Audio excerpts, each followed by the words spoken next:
Welcome to The Complete Musician, creativity at its core, exploring innovative musical ideas, thoughts, and techniques for the modern musician in today's society, with your hosts James Nagus and Drew Phillips.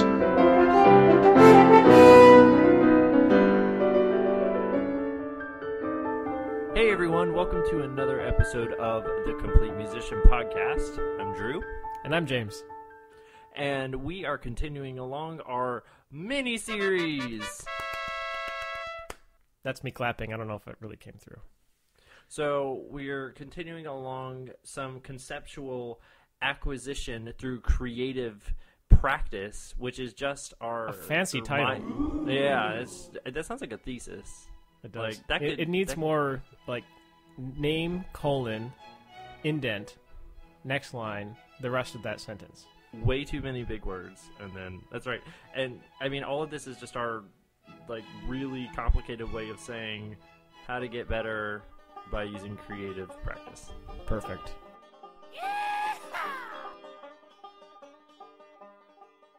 So the last one we did was on trills, which is kind of an advanced technique. That's not something that like little kids are gonna do. That kind of thing. Well, it's something that we want them to start doing, so then they get better or faster. Definitely, right? But it is a tough one, right? It's definitely something to consider and to introduce, as early as you'd like. Especially flexibility. I mean, that trill is just flexibility. Yep. But today, I wanted to talk about something that everyone has to think about, and so next kind of concept to get better at is articulation. Okay. Yeah, that's a big one. Yeah, and we all have to articulate, and I think the hardest thing about articulation is that the tongue really gets in the way a lot. You know, it does, but also, I mean, something I've found, and I may be jumping the gun here, but with a lot of high school students or students going into college is that sometimes is the opposite is true, is that the tongue isn't engaged at all, and it's just a lot of air attacks. So I've had that talking too. about articulation is super important. Yeah, you're right. I've seen both of that, both sides of the spectrum. I've seen the people that don't articulate at all and just air attack everything. Actually, true story, when I started playing, I started on trumpet, and when I started, for my whole first year, I didn't tongue once. Like, not at all. It wasn't until when I was in 7th grade that someone told me, like, every time you play a note, like, you're shaking, like, you're moving, like, your shoulders are going up and down, and, like, your chest is moving, and they're like, are you actually, like, saying ta at the beginning of the note? And I realized, like, no, I wasn't at all. We're told, use your air, so naturally just, right? I'm using my air. Sound's coming out, so... I was absolutely doing that. And so, no, I know exactly what causes that. I fixed it at that point. But then again, I've had to continually work on articulation throughout my playing career because it goes in and out. As you get better, things change, and physically as you get bigger, and things become different. So we're constantly searching for that most consistent articulation. But anyway, apart from all of that, I want to talk about how you can work on articulation maybe in a different way than just setting on a metronome and doing it, right? Mm-hmm. Like, I know, especially in when I was, or sometimes when I'm even practicing, and I'm going for really even articulations, sometimes I'll set a metronome and just, methodically tongue really consistently, giving breaks and stuff to practice entrances and practice, solid sound and tongue. Sure. But that's really not that exciting. No, and it's really dry, like a lot of working on technique is. Right. Sometimes. And now I'm not going to say that's not necessary, but at the same time, there are other ways that I've used articulation, and with myself and with my students, that could make it much more exciting. So anyway, we know that coming from, Air a Grill, that we love playing some games. Right. Anytime you can hide a technique, it's like hiding a medicine in cheese, right? Hide technique within a game. It's a spoonful of sugar, and it really does kind of mask the monotony of, doing something when you can make it into something that's actually fun. Also, I don't know if anyone hides medicine in cheese. I just thought about that, but I think maybe. You can invent a market for it, though. Right? Medicinal cheese? Medicinal cheese. I mean, I don't like cheese personally, but... No one's perfect. No one's perfect. So what are some examples of some games that you use with your students? So, of course, one of those is call and response. I mean, I think that's one of the first things when I think of practicing articulation, because as the teacher, I can demonstrate the articulation that I want them to use, and they can just repeat it back to me on increasingly more complicated rhythms. Mm-hmm. Using, at first, I and maybe this is something for teachers to think about, but I know when I've done articulation with little kids, or at least first beginning students, I find that rapid articulation is easier than doing like long note articulation. Huh, do you know what I mean? Interesting. This is what I found. This is, again, I'd love to hear responses on this. When I first teach kids, when I've taught beginner band camps with kids who have never done the horn before, and when I get them to spit out articulation quickly, they don't think as much, and they just do it. Like, I always say when it comes to tonguing, I heard from a teacher to think about spitting a seed, because spitting a seed, like a big watermelon seed or even a sunflower seed, kind of puts you in that really great embouchure and makes the tongue come back instead of strike forward. So your air's coming forward and your tongue's coming back, as opposed to your tongue having so much action of striking forward. Mm-hmm. You know what I mean? So I've used that analogy with kids, and it really does work. And even with students in college. So I actually find when they're going tua faster, when they're starting, that actually helps them get more of a feeling of where the tongue has to go. And I've learned that when I do kind of longer notes first with articulation, they have so much time to think about what the tongue does, they stop connecting. Does that make sense? Yeah, they're probably just not using their air well at that point. Yeah, they're not thinking and about supporting, it. Right? Yeah, so and there's too much going on, like support at the same time. But anyway, apart from all that, I've used I use, when I'm doing call and response, more rapid things at first before slowing things down, and in multiple rhythms, and it really helps. So call and response is one game that I like to use, not only on one note, but then again moving to multiple notes, like scalar passages and stuff like that. Mm-hmm. Well, I think it's important to point out too that in both of these exercises, both the watermelon seed and the call and response, there's a big portion of this is demonstration and modeling. And I know sometimes talking about articulation, it can be confusing. Like, well, what does the tongue do? What is the inside of the mouth? And it's like big mystery. So instead of doing that, I think if there's ways, like you said, with the watermelon seed, or with just listen to this, try to match it. I think that is really important, demonstrating the different types of articulations that you want to do, because there's a big continuum in terms of articulation as well. Absolutely. Some people think T syllables, D syllables. I mean, there's a whole range of stuff. Right. And you don't want to get paralyzed by analysis of where's the tongue striking, especially with younger kids. Not that I'm gearing this towards younger kids, but I think that's exactly a real it's one of those fundamentals that honestly I think we can all return to at times. Right. As well. But in terms of call and response, it's not like, hey, well, let's work on articulation. It's, hey, let's match this. And That's right. Right, you're making it again. You're not telling them you're working on articulation, but they are. Right. Yeah. So anyway, again, starting at like doing one note kind of repetitions, and then moving on to multiple notes, as long as they're successful in knowing what notes they're going for, which can be scale study too, but we can get into that later on another day. That not the topic. Anyway, so then after that, of course, is, like we were saying, call and response, but just playing some simple tunes. And one of the things I like to do is taking simple tunes and adding articulation to it. So doing, we talked about, like, Mary Had a Little Lamb and Twinkle Twinkle Little Star. Like subdividing things or adding additional articulations? Yeah, like subdividing.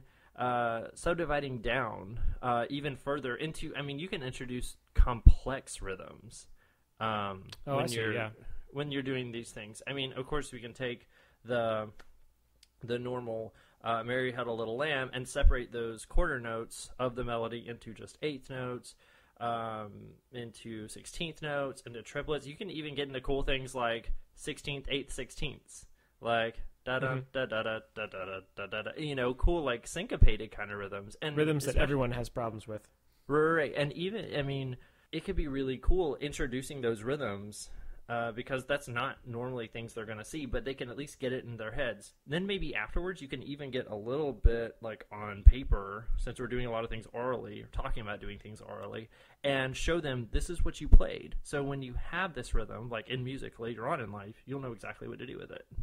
Yeah, that's great. So anyway, so those are just two kind of games I play with younger students when it comes to articulation. Now, I also want to talk, when it comes to articulation, that's kind of fundamental stuff. I also want to talk about multiple tonguing, because multiple tonguing is a skill that everyone needs to have, even if it's, it can be tough to acquire, I think. It was not something that came naturally to me. Well, for me, it was something that I didn't have a good single tongue, so I developed a slow double tongue before I developed a fast single tongue. And that's still something that I'm honestly working on. I work on multiple tonguing to make it even as much as I can, but especially if I have something that I know is coming up, which requires me to do it. So, it's still concept stuff that we need to practice, but one of the games that I found with double tongue, and of course triple tongue, is the back tongue. I always find it's hard to make it as even as the front and to continue the air through. Oh, of course. One game that I like to play, this is kind of fun to do with more advanced students because they're listening more for evenness, is to play a game where maybe even sitting back to back or someone close their eyes and you play like a string of notes, or maybe just one note with one of your tongues, like the front tongue or the back tongue, and ask them which one was it. Mm-hmm. And then get them to do the same thing. And if you can't, at some point, no one can tell, which you're using, front or back tongue. It must be pretty even. Yeah, that would be really good. That would be a really good articulation if you can do that, or g. Yeah, and that's, like I said, that's something I still work on, but that's a game I like to play. It's hard, and it makes them listen too. Yeah, and it makes them notice the difference, not only when they're producing, but when they're listening. So again, it's connecting that. Listen to this, so you can hear what it sounds like. Do this to make it sound like this. One thing I used to do, because I was really bored, this was more in high school band when I didn't really care, was anytime we had a march, I would just play everything on a ga articulation, ga, because I would be practicing the weak one in a situation that it didn't really matter. Of course, you don't want to perform poorly in ensembles, but, you can challenge yourself to take a normal etude, maybe, I don't know, Coprash number 1, ga, ga, ga, ga, ga, ga, ga, ga, do it all on the back tongue. And that's a workout. Oh, yeah. Yeah, or even like Coprash 3. Right. Oh, wow, that'd be really some people will probably think it's blasphemous, but it kind of works. And then you could graduate to double tonguing, and yeah. Shoot. Yeah. But anyway, that's just for evenness.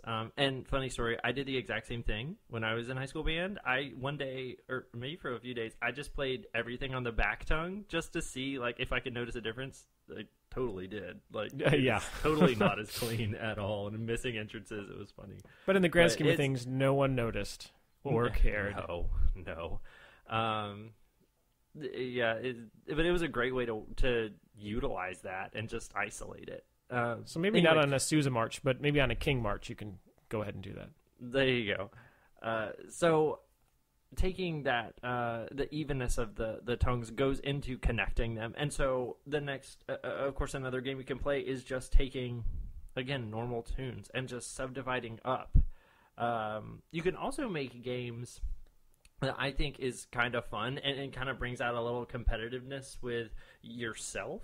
It does require a metronome, but kind of clicking up to see how fast you can go. I think that's a normal part of practicing multiple tonguing anyway, but especially if you make it into like a competition. Oh yeah. You know, I don't know if people do that a lot, but I certainly did. I certainly like found like the speed of quarter note equals whatever that I could 16th note double tongue cleanly at, and then tried to beat it every day by like one metronome marking up. This just makes me think of middle school band where we actually had scale speed contests. Yeah. And it was the most terrifying thing in the world.